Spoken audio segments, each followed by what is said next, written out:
This is an explanation to my Piggy AU, also known as the Piggyverse. I'm not animating this. When the infection started, Georgie ran away from his home and hid in the mall.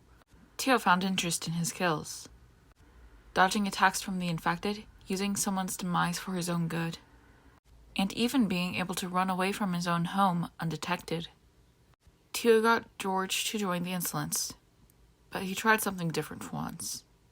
He gave Georgie a necklace that would give him powers and would let Tio spy on people easily.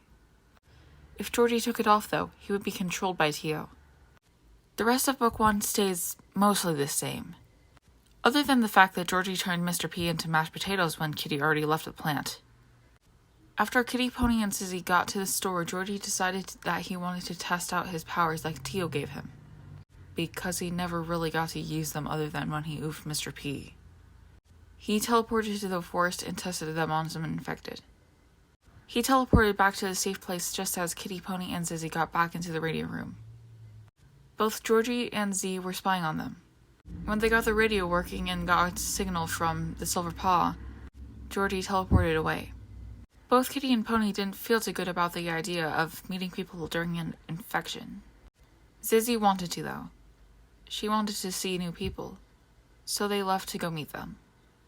When they got to the Old Oak and met TSP, they took Zizzy.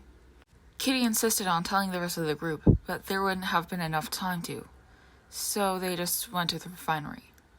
After Kitty taught most of the Silver Paw's members, they finally found Zizzy. She was going to become infected, and they left without her. After the Silver Paw took the Safe House crew to the factory, and Z and Zizzy found them in the cell, both Georgie and Kitty went down into the sewers. When Georgie went to the classroom to use the yellow key, he noticed the insolence eyes behind the chalkboard. Kitty soon came in after that, with Alphys on her tail. It held the door closed until Alphys went away, then saw Georgie looking at the eye, noticing it itself. Most of Chapter 6 to Chapter 8 is the same as the original story, other than the fact that Willow faked being knocked out, but Kitty just threw a brick at her and that seemed to do the trick.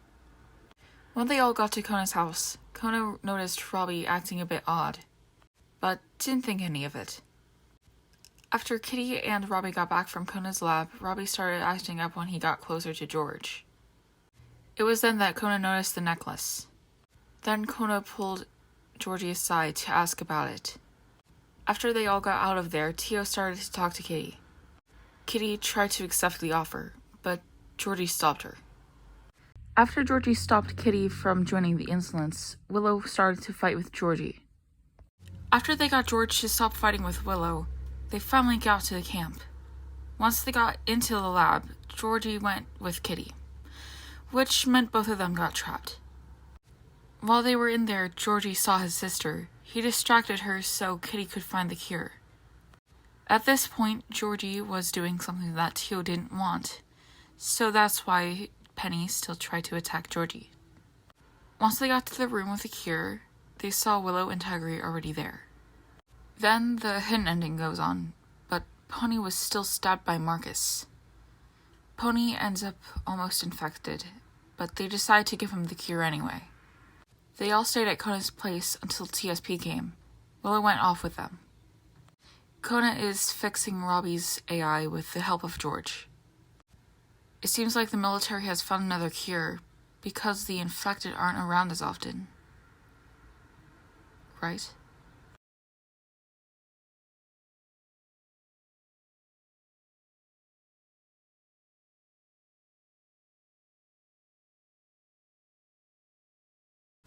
I'll probably make this into a book over on Wattpad that you could read in more detail.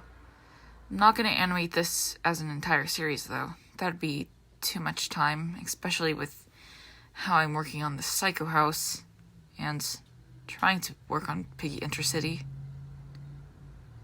Haven't had any ideas for that in a while. Well, bye, Mickens.